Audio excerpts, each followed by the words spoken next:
ஒரு விஷயம் நல்லா புரிஞ்சுக்கிறோம். நான் அடிக்கடி சொல்றது, மாணவர்களுக்கும் சொல்லுவேன், உங்களுக்கும் சொல்லுகிறேன். துவா இருக்கு பார்த்தீங்களா, அந்த துவாவை மிஞ்சின, அந்த துவாவை அடிச்சுக்கிற, அந்த துவாவை தாண்டிய ஒரு ஆயுதம் வேற எதுவும் கிடையாது. அதுக்கு ஒரு ஆயுதமே கிடையாது. அதை தாண்டி ஒரு ஆயுதம் துவா.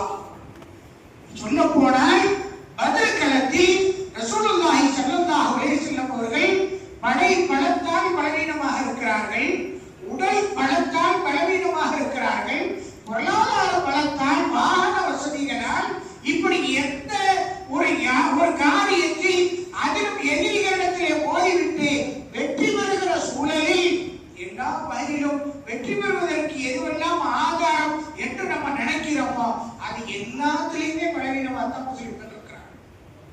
அது எல்லாத்திலையும் முஸ்லிம்கள் பலவீனமாக இருக்கிறார்.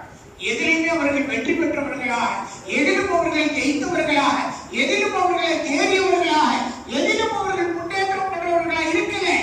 எதையுமே இருக்கல, எல்லாவற்றிலும் பலவீனமாக இருக்கிறார். நல்ல அழகான ஒரு செய்தி சொன்னார். வலகத் நஸரக்குல்லாஹ் பிபத்ரின் வஅன்தும் அதில்லத்தும். அற்புதமான ஒரு வார்த்தை. வலகத் நஸரக்குல்லாஹ் பிபத்ரின் வஅன்தும் அதில்லத்தும். தலீல் என்ற வார்த்தைக்கு பன்மை வார்த்தை அதில்லத். தலீல் என்ற வார்த்தைக்கு பன்மை வார்த்தை தான் அதில்லத் அப்படிங்கிறது. என்ன அர்த்தம்? உடலால் கொண்டிருந்தீர்கள், பொருளால் கொண்டிருந்தீர்கள், வாகன வசதிகளால், படைபலங்களால், பணபலங்களால், இன்ன பிற வசதிகளால் எல்லாவற்றிலும் பின்தங்கிய நிலையில் இருந்தீர்கள்.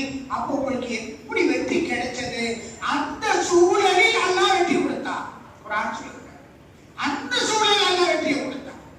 எப்படி கிடைச்சது?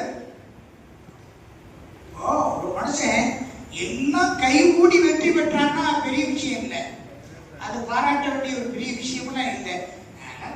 எல்லாம் சூழல் சரியா அடிச்சு வெற்றி பெற்றுட்டான், சர்வசாதாரணமா சொல்லிட்டு போயிருக்கோம்.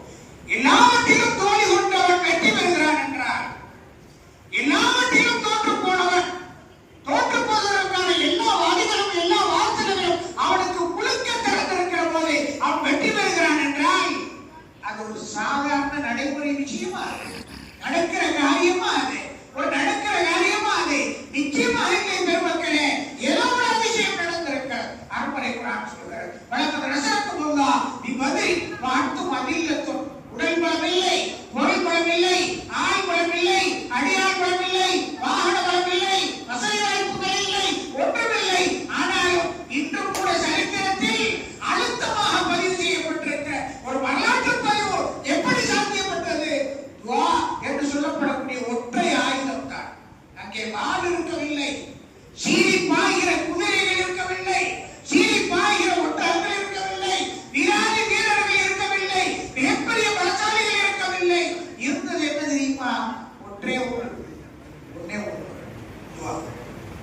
ரசூலுல்லாஹி ஸல்லல்லாஹு அலைஹி வஸல்லம் லம்மா நஸர ரசூலுல்லாஹி ஸல்லல்லாஹு அலைஹி வஸல்லம் இலல் முஷ்ரிகீன். ரசூலுல்லாஹி ஸல்லல்லாஹு அலைஹி வஸல்லம் அவர்கள் எதிரிகளை பார்க்கிறார்கள், எதிரிகளை பார்க்கிறார்கள். இவர்கள் 300 பேர் என்றால் அவர்கள் 900ஐயும் தாண்டி இருக்கிறார்கள். சற்றேறக்குறைய 3 மடங்கு அல்லது 2 மடங்கு கூடுதலாக அவர்கள் இருக்கிறார்கள். இவர்கள் 300 பேர், அவர்கள் 900 பேர், 2 மடங்கு கூடுதலான எண்ணிக்கையோடு நிற்கிறாங்க.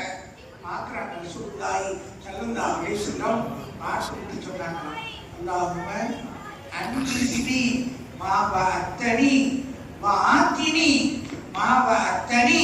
அல்லாஹும்ம இன் துஹ்லிக் ஹாதிஹில் இஸாபத லம் துஅபத்.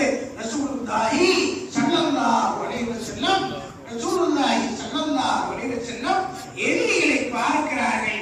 எல்லா வகையிலும் பலப்படுத்தியவர்களாக, எல்லா வகையிலும் அச்சமூட்டக்கூடியவர்களாக, எல்லா வகையிலும் பயப்படுத்தக்கூடியவர்களாக, எல்லா வகையிலும் வீதியை தரக்கூடியவர்களாக எதிரிகளை பார்க்கும் போது சொன்னாங்களாம், அந்த ஒரு துஆ தான் சகோதரர்களே அந்த மகத்தான வெற்றியை உங்களுக்கு கொடுத்தது.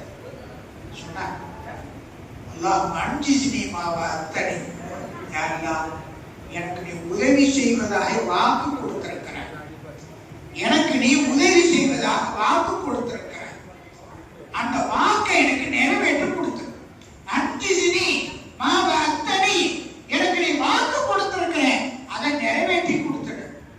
ஆத்தினி மாவ அத்தனி